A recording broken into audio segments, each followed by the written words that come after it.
ouvre des voies en recherche, on ouvre des voies en montagne, on gravit des choses, on atteint des buts. Et quand on atteint ces buts, on n'a qu'une envie, c'est de continuer d'atteindre le suivant.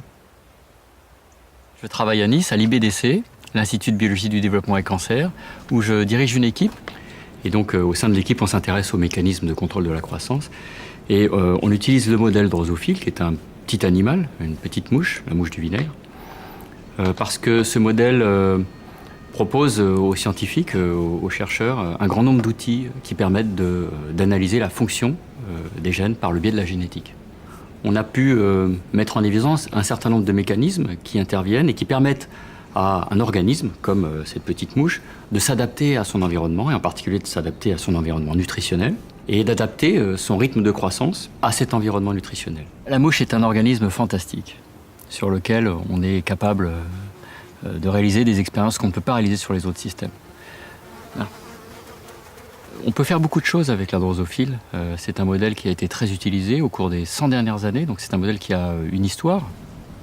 Une caractéristique très importante, c'est que plus de 70-80% des gènes impliqués dans les maladies humaines sont présents dans le génome de la drosophile et ont des fonctions dans une cellule drosophile qui sont comparables à celles qu'ils ont dans une cellule de vertébrés ou dans une cellule humaine. Les recherches qu'on fait en particulier s'intéressent à des mécanismes fondamentaux qui sont conservés de la drosophile à l'homme, qui peuvent apporter leur contribution à la compréhension des maladies métaboliques qui touchent l'homme, comme le diabète, l'obésité. J'ai la chance d'avoir autour de moi une équipe que je considère aujourd'hui probablement comme étant la meilleure équipe que j'ai jamais eue.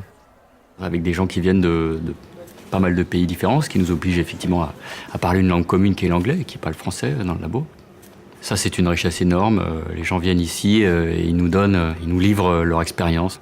Je crois qu'on a la chance effectivement d'avoir des gens qui viennent d'horizons très différentes. C'est une richesse pour le labo. Je pense effectivement qu'on est dans la création, en particulier quand on fait de la biologie. Quand on a terminé une manip, on n'a pas terminé. On a de nouvelles questions qui sont posées et ces nouvelles questions amènent des nouvelles expériences. Mais bon, c'est la même chose en art, c'est-à-dire qu'on a terminé un tableau, mais ce tableau-là pousse l'artiste à entreprendre une nouvelle peinture. Donc c'est la même chose, c'est-à-dire qu'il y a une progression et la création ne se termine pas. Il faut vraiment laisser aux chercheurs la capacité de réagir à l'instant donné à ce qui va sortir de leur tube à essai. C'est vraiment comme ça que fonctionne la recherche. Faire des plans d'avenir sur la recherche me semble complètement à côté de la plaque. On trouve souvent des choses qu'on n'avait pas cherchées. Et c'est ça la beauté, c'est ça l'originalité de ce travail. C'est un renouvellement permanent. C'est ça qui fait qu'on peut garder une motivation très forte au quotidien.